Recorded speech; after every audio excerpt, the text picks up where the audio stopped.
पानी इतना नीले रंग का कैसे हो सकता है? ऐसा लेक व्यू हमने आज तक नहीं देखा।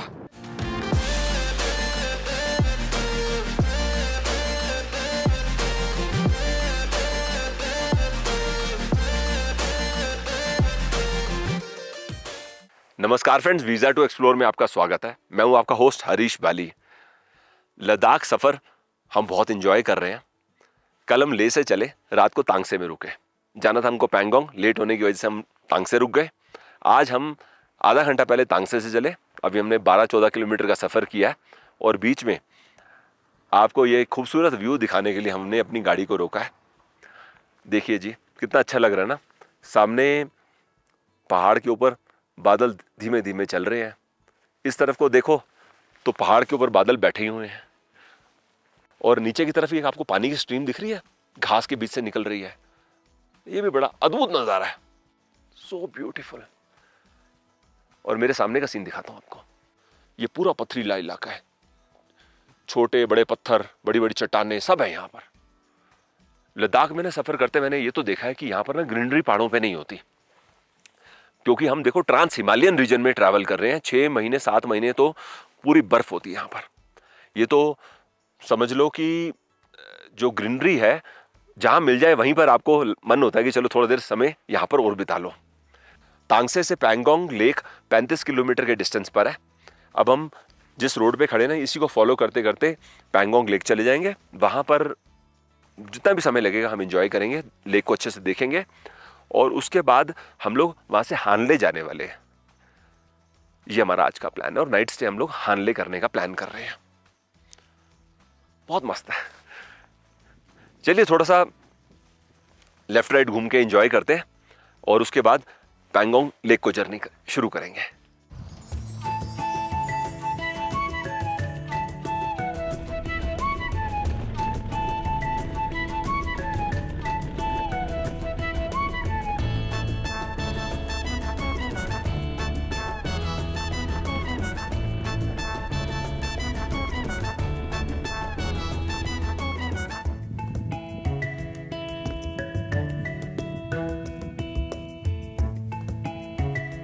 गाड़ी रोकने के बाद first view of Pangong lake ठीक हमारे सामने।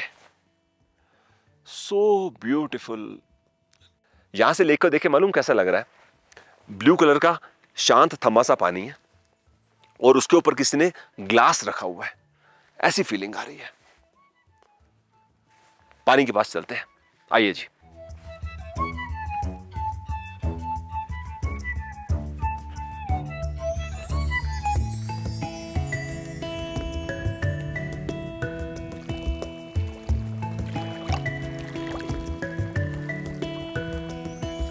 बड़े जमाने के बाद मैं इतनी साफ लेक देख रहा हूं। आर पार यहां से आप देखना शुरू कर दो, एकदम क्लियर दिखाई दे रहा है।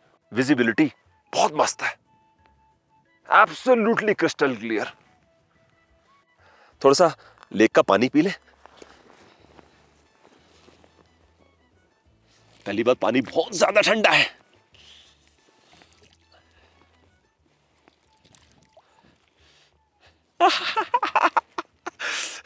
दो सेकंड के लिए मैंने पानी में हाथ डाला, हाथ लाल हो गए। थोड़ा सा पानी पी के देखते हैं।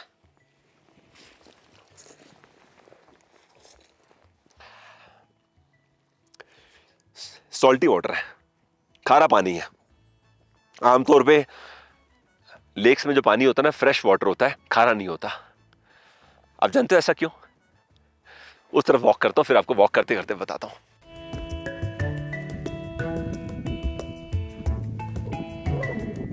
आपने सुना होगा लाखों साल पहले Indo Australian plate Eurasian plate के साथ कोलाइड कर गई और ये कोलिजन हजारों साल के अंदर हुआ, एक साथ एक छोटे ब्लेड में नहीं हुआ। जब कोलिजन हो रहा था उसी दौरान हिमालयाज फॉर्म होने स्टार्ट हुए, जिसको हम बोलते, आज हम lesser Himalayas, middle Himalayas, greater Himalayas, trans Himalayas के नाम से जानते हैं। जो ऊंची पहाड़ियां हैं उनको हम ट्रांस हिमालयाज बोल देते हैं, उससे नीचे को हम ग्रेटर हिमालयाज बोल देते हैं। जब ये कोलिजन होने जा रहा था, ऑस्ट्रेलियन प्लेट तो पीछे रह गई, इंडियन सब कॉन्टिनेंट आगे बढ़ा कोलिजन की तरफ।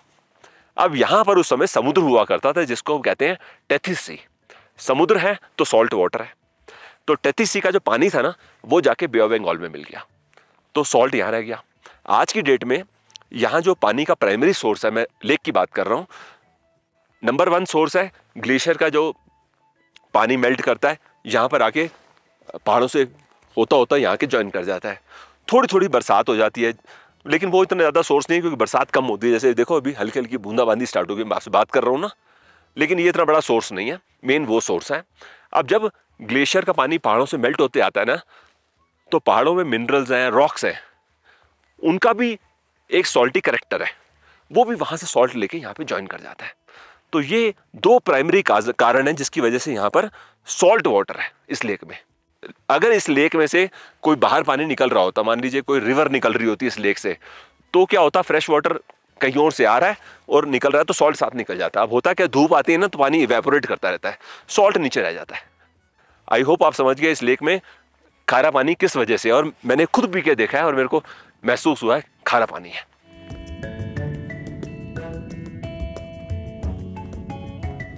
वैसे एक बात है, आज 23 जुलाई को यहाँ पर बिना जैकेट या बिना वुलन के गुजारा नहीं है। आप इमेजिन कर लो इसे, मौसम यहाँ पे कितना ठंडा रहता है, और अभी तो डे टाइम है तो ऐसा मेरे को महसूस हो रहा है, रात का समय अच्छी ठंड होती होगी। एक और इंटरेस्टिंग चीज़ बताता हूँ इस लेक के बारे में। जब भी विंटर्स आती है ना, तो ये पूरी लेक जम जाती है। पैदल चलते चलते ना हम एक ऐसे पॉइंट पे आ गए जहाँ पे बहुत सारे स्कूटर्स खड़े हुए हैं। इन स्कूटर को पैंगोंग लेक पे देख के ना 3 इडियट्स फिल्म की याद आ गई। उसकी शूटिंग ना पैंगोंग लेक पे हुई थी, लेकिन थोड़ा आगे वो पॉइंट है जहाँ पे शूटिंग हुई थी। यहाँ पर इन्होंने वैसे टूरिस्ट को दिखाने के लिए स्कूटर खड़े किए हुए हैं। और मुझे तो ऐसा लगता है कि Ladakh as a tourist destination जितना ज़्यादा पॉपुलर 3 इडियट्स के बाद हुआ है ना, उतना पहले नहीं था। मतलब ये मूवी का बहुत बड़ा कॉन्ट्रीब्यूशन है लद्दाख की पॉपुलैरिटी बढ़ाने में एज ए टूरिस्ट डेस्टिनेशन। चलो अब हम एक काम करते हैं, गाड़ी तक चलते हैं और फिर बाय रोड हम उस पॉइंट तक जाएंगे जहाँ पर 3 इडियट्स की शूटिंग हुई थी, और थोड़ा सा आगे जाने पे ना वो पॉइंट है जहाँ पर जब तक है जान की शूटिंग हुई थी।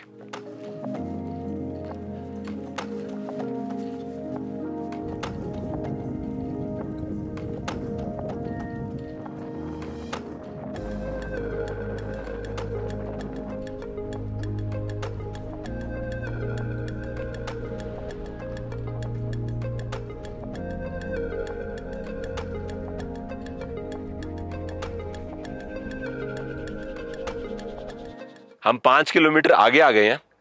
यहाँ पर लिखा हुआ है 160 किलोमीटर लंबी ये पैंगोंग लेक है। इसका 1/3 पार्ट इंडिया में आता है और 2/3 चाइना में, और हाइट भी लिखी हुई है 4350 मीटर्स।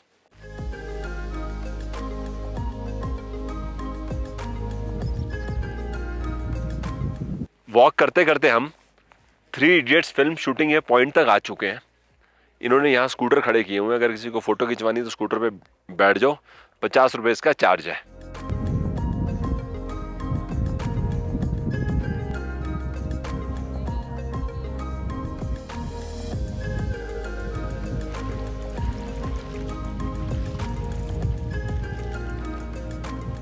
दस से 15 मिनट अभी हम यहाँ पे रुकेंगे। वहाँ पर सामने हमारी गाड़ी खड़ी हुई है। गाड़ी में बैठकर हम लोग ना आगे की तरफ बढ़ेंगे, और यहाँ खड़े खड़े आपको मैं ना स्पांगमिक विलेज भी दिखा देता हूँ। यहाँ से मुश्किल से 2-2.5 किलोमीटर में आएगा, तो रुकेंगे नहीं हम, लेकिन आगे बढ़ जाएंगे। तो रहने की फैसिलिटी पीछे भी है, कैंप साइट्स हैं। मेरे ख्याल से 2 किलोमीटर होगा पीछे, वो दिख रहे हैं कैंप्स, अभी हम वहीं से आए हैं। और फैसिलिटी स्पांगमिक विलेज में भी है।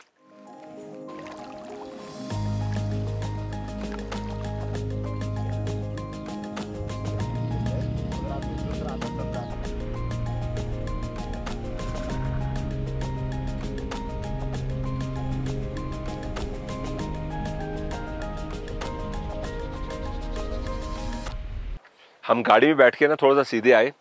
स्पांगमिक गांव को हमने बाहर से देखा, 4-5 किलोमीटर और आगे आए तो अब हम मान गांव आ गए हैं। तो ये जो गांव है ना लेक किनारे ही है। जैसे इस समय हम लेक के बहुत पास तो नहीं बोल सकते, फिर भी आधा किलोमीटर दूर है। यहाँ ऊपर खड़े होकर हम लेक देख रहे हैं, नीचे कैंपिंग साइट्स हैं। यहाँ रुके हैं कुछ खाने के लिए। ये हमें एक ईटरी दिखाई दिया पैरामाउंट के नाम से, तो इनको हमने ऑलरेडी बोल दिया मोमोज और थुप्पा हमारे लिए आप तैयार कर दो। और अब आई गए हैं तो इनका ये रूम फैसिलिटी है, ये भी देख लेते हैं। जो लेडीज़ को रन करती हैं ना, वो वीडियो में नहीं आना चाहती, वो कह रही हैं कि आप ही दिखा दो। 2500 इसका चार्ज बता रहे हैं, ब्रेकफास्ट और डिनर इसमें इंक्लूड है, डबल ऑक्यूपेंसी। एक प्लेट मोमोज ले लिए, साथ में थुप्पा ले लिया।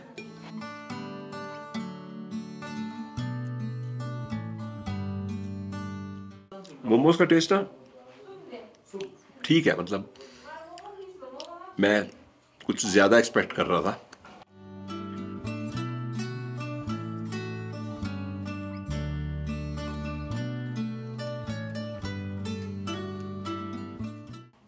थुप्पा का टेस्ट ना बहुत ज़्यादा अलग है। मैंने पिछले 7-8 दिन में कम से कम 5 बार तो थुप्पा टेस्ट किया ही किया है। इसमें जो सूप है ना, इसका स्वाद अलग है, अच्छा है, समथिंग डिफरेंट। और दूसरी बात क्या है, इन्होंने वेज सूप के साथ साथ ना इसमें थोड़ा सा सोया सॉस भी डाला हुआ है। जो सूप है ना वो वाकई काबिल तारीफ है। अब जैसे से मैं थुप्पा खा रहा हूं ना, सूप का स्वाद निखर के आ रहा है।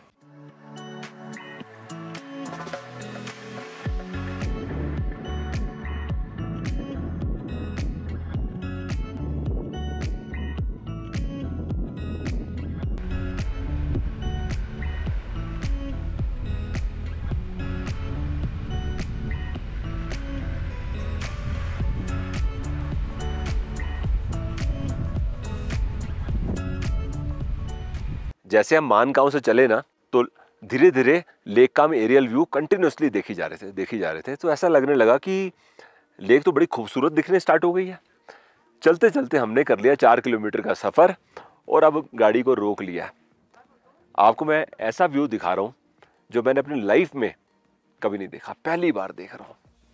ये देखिए जी सामने, life time view of water. मैं सोच रहा हूँ पानी इतना नीले रंग का कैसे हो सकता है, आज तक कभी नहीं देखा। मैं आपको अगर बहुत कम शब्दों में बोलूं तो मैं ये जरूर बोलूंगा, यहां पर खड़े होके ना मेरे को खुद अपनी नजरों पे विश्वास नहीं हो रहा मैं क्या देख रहा हूं। अगर हमारे को कोई वीडियो को एडिट करके दिखाए या फोटो को एडिट करे और कलर करेक्शन करे, कलर ग्रेडिंग करे और तो ये चीज दिखाएगा तो हम बोलेंगे कि हाँ, good job done on colour correction. लेकिन नेकेड आइज से ये व्यू देखना मेरे जीवन में तो पहली बार है। और अभी जैसे लोग इस रूट पे ट्रैवल कर रहे हैं तो सबकी नज़र होती है लेक की तरफ, तो पीछे भी 2-3 गाड़ियां रुकी हुई हैं, वो लोग भी उतरकर सब एकदम एक्साइटेड हो गए, ये क्या चीज़ देख रहे हैं। और हर किसी की जुबान से सबसे पहली बात पता क्या निकल रही है, ऐसा लेक व्यू हमने आज तक नहीं देखा। फर्स्ट स्टेटमेंट, फिर लोग फोटोग्राफी कर रहे हैं और इंजॉय कर रहे हैं। मोबाइल नेटवर्क का भी बता देता हूँ यहाँ पर क्या सीन है। जियो का थोड़ा सा नेटवर्क आ रहा था, जहां हम सबसे पहले 3 इडियट्स वाले पॉइंट पे रुके थे ना, वहां नेटवर्क आ रहा था, फिर अभी गायब हो गया है। और इस मूवमेंट में BSNL का नेटवर्क भी नहीं है और कोई मोबाइल नेटवर्क नहीं है इस मूवमेंट पे पिछले 5 या 6 किलोमीटर से।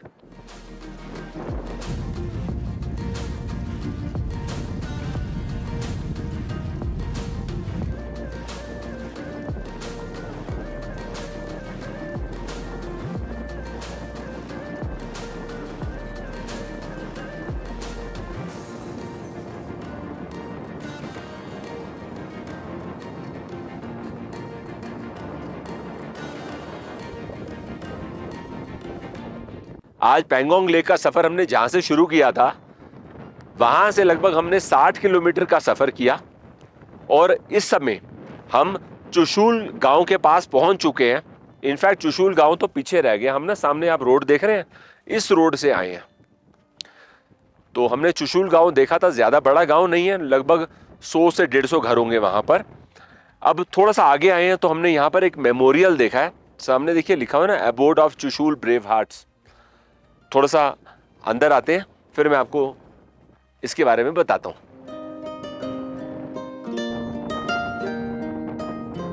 अक्टूबर नवंबर 1962 के दौरान ना इंडिया चाइना के बीच में जो वॉर हुई थी ना, उसमें चुशूल सेक्टर का रेजांगला पास का बहुत इंपॉर्टेंट रोल था।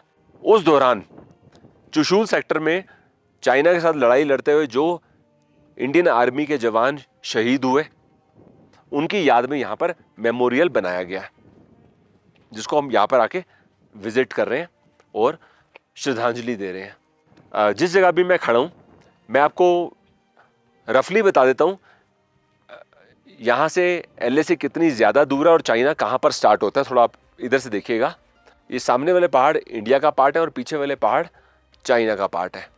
अब जिस जगह भी हम खड़े हैं, यहाँ से हम 5 किलोमीटर का सफ़र करके रिजांगला जा रहे हैं। रिजांगला बोले तो पास है, तो सुना है वहाँ पर एक म्यूज़ियम है। म्यूज़ियम विजिट कर कर हम 1962 वॉर से जुड़े हुए इवेंट्स को ज़्यादा अच्छे से समझ सकेंगे। चलिए चलते हैं रिजांगला।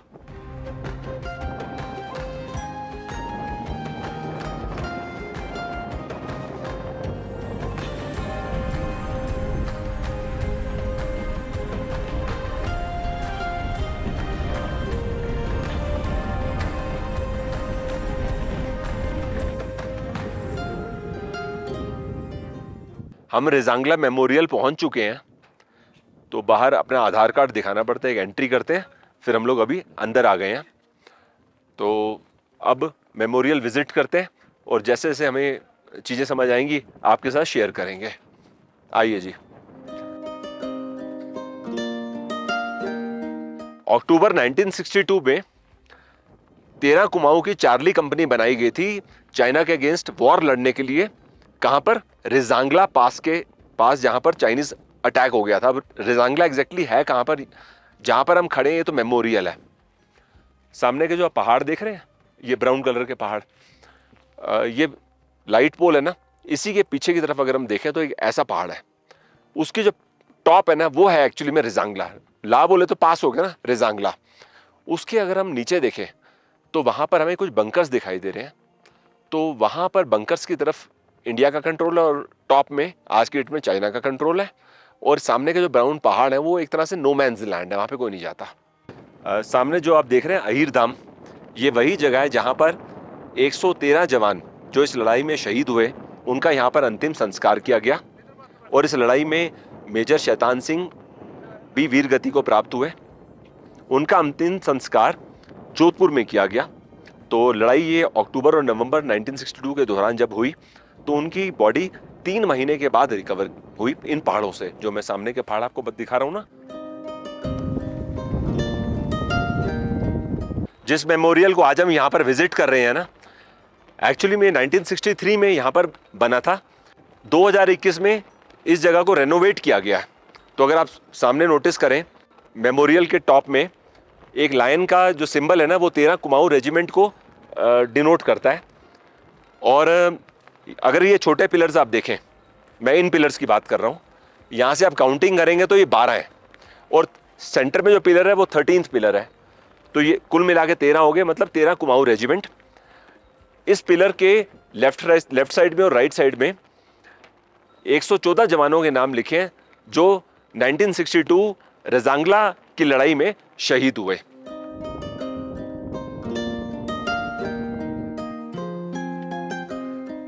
गैलरी के अंदर वीडियोग्राफी अलाउड नहीं है, इसलिए मैं आपको बाहर आके बता रहा हूँ।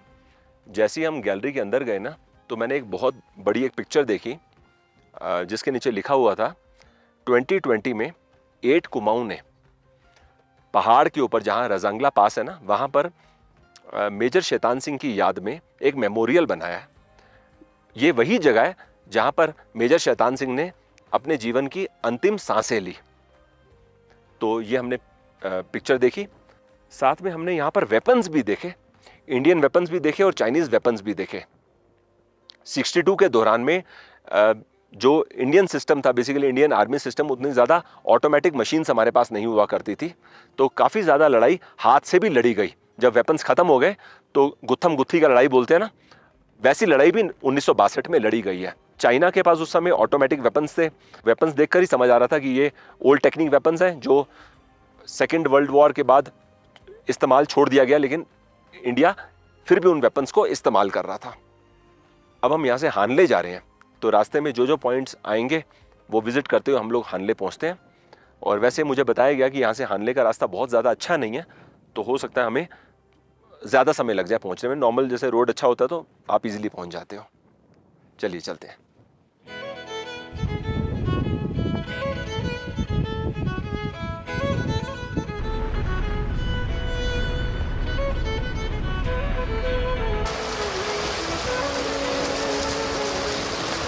मेमोरियल से अभी हम लगभग 10 किलोमीटर आगे आए हैं और एक ऐसे पॉइंट पे आ गए हैं जहाँ पर ना ये पानी की स्ट्रीम निकल रही है। अब अगर आप टैक्सी में नहीं चल रहे, सेल्फ ड्राइव कर रहे हो, तो आप यहाँ के क्या सोचोगे, क्या करें? मतलब किसी से पूछें भाई हानले का रास्ता लगता है कोई और है, क्योंकि ऐसा रास्ता तो हो ही नहीं सकता ना। एक्चुअल में रास्ता यही है। फिलहाल यहाँ पर पानी आ गया और यहाँ से स्ट्रीम निकल रही है। अब ये हमेशा ऐसा रहता है, उसकी हमको जानकारी नहीं है, लेकिन मुझे देखकर ज़रूर ऐसा लग रहा है ये प्रॉपर स्ट्रीम है, क्योंकि देखो ना रास्ता बना हुआ है। ये ऐसा नहीं है कि बारिश की वजह से रास्ता बन गया, ये प्रॉपर पाथ है पानी का। काफ़ी लोगों ने मुझे सजेस्ट किया था जब आप हानले जाओगे ना तो कोशिश करना आप ले से जाओ, मतलब पैंगोंग से वापस ले जाओ और वहाँ से जाओ, क्योंकि वहाँ पर स्ट्रेट रोड है, रोड सही है, कोई ज़्यादा जर्क्स नहीं है और इजी रहेगा। लेकिन हमने सोचा यहाँ से शॉर्ट डिस्टेंस है तो इधर से चलते हैं, और ऊपर से डॉर्जी भाई को एक्सपीरियंस है यहाँ से हानले जाने का, तो ऑल द मोर गुड।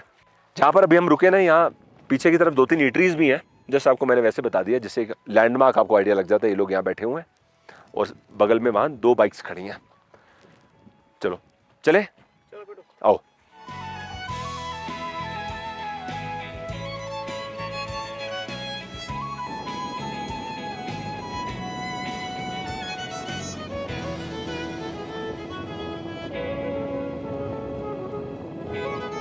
हमें तो बस मौका चाहिए गाड़ी रोकने का और नीचे उतरने का।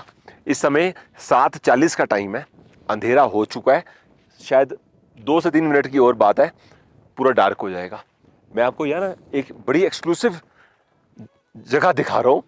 ये देखो जी, पूरी सैंड है, मतलब बजरी है नीचे, और ये इस तरह का व्यू मैंने नहीं देखा पिछले 7-8 दिनों में। लद्दाख में हम कहाँ कहाँ गए हैं, लेकिन एक जगह नहीं देखा।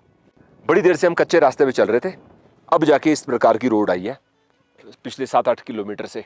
अब थोड़ा सा गाड़ी ठीक चल रही है। ये देखो जी, पानी की कितनी खूबसूरत स्ट्रीम है। मैं ना रोज सोचता हूँ अपने डेस्टिनेशन तक हम अंधेरे से पहले पहुँच जाए, मतलब 7 बजे तक पहुँच जाए, लेकिन कुछ ना कुछ कारण ऐसा बन जाता है कि लेट हो जाते हैं। पिछले 1.5 घंटे में एक भी गाड़ी सामने से नहीं आई है, और ना ही किसी गाड़ी ने हमें ओवरटेक किया, ना हमने किसी बाइकर को देखा। तो आप इससे अंदाज़ा लगा लो, ये जो रूट है ना लेस विजिटेड है, और जो लोग जाते भी हैं पैंगोंग से, वो लोग ना सुबह निकल जाते हैं, जिससे हानले वो लोग 3 बजे तक 4 बजे तक आराम से टच कर जाए। हम लोग ज़्यादा लेट हो गए, लेकिन यहाँ पर बड़ा मन हुआ कि एक बार रुके, कम से कम 5 मिनट का ढंग से व्यू ले ले। गाड़ी चलते चलते ना बड़ा सडनली एक फीलिंग आ जाती, नहीं यहाँ तो रुक जाओ 5 मिनट के लिए, तो वो फीलिंग अपने को आई और हम लोग ने ब्रेक मार ली। चलो अब हमें चलना चाहिए। ये हमारा छोटा सा 2 से 3 मिनट का ब्रेक था।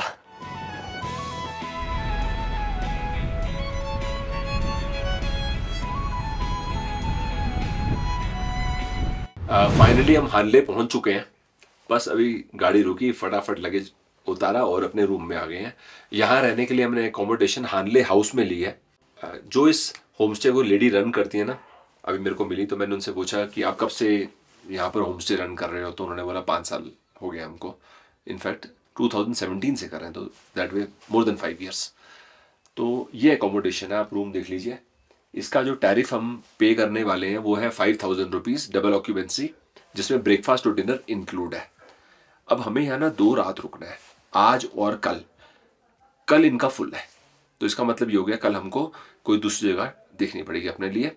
मेरी बेसिक रिक्वायरमेंट ये थी कि रात के समय ना गैजेट्स चार्ज करने के लिए मिनिमम इतनी इलेक्ट्रिसिटी होनी चाहिए कि हम अपने बैटरीज वगैरह को चार्ज कर सकें, तो इनके पास वो सुविधा उपलब्ध है। अब हानले में कोई और होटल या गेस्ट हाउस इतने शॉर्ट नोटिस से मिल जाए जिसके पास बैकअप हो, थोड़ा सा डिफ़िकल्ट क्वेश्चन है।